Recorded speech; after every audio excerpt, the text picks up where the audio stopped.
Hi, on the occasion of World Heart Day, we have with us Dr. Rahul Patil from Pune. Doctor, what is dyslipidemia? What are the causes of dyslipidemia? Hello friends, I am Dr. Rahul Patil, consultant cardiologist, Ruby Hall Clinic, Pune.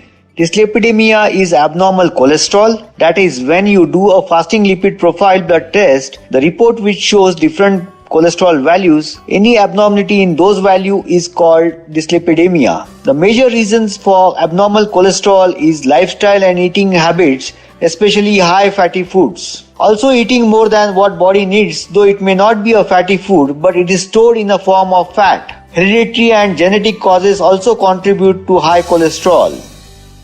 Doctor, what are normal blood cholesterol, LDL and HDL levels? Cholesterol in the blood is in form of total cholesterol, LDL cholesterol, HDL cholesterol and triglyceride. The normal values of total cholesterol is less than 150, LDL cholesterol less than 100. To be more aggressive, I would prefer less than 70, HDL cholesterol more than 45, triglycerides less than 150. LDL cholesterol is a bad cholesterol and it constitutes around 80% of block which is made up of cholesterol in the heart. HDL cholesterol is good cholesterol and it is a scavenger which removes the block from the heart. How often patients with dyslipidemia should check their cholesterol? Once abnormal cholesterol is found in blood, we should give 3 to 6 months of lifestyle change and diet modification. After 6 months, despite diet change, if the cholesterol remains high, medicines need to be started and every 6 months blood cholesterol should be measured. What lifestyle changes in diet and exercise patients can make to keep cholesterol in a healthy range? To keep your cholesterol in a healthy range, that means LDL cholesterol less than 100 and HDL cholesterol more than 45, the diet change what you need to make is you have to consume high fiber and protein rich diet.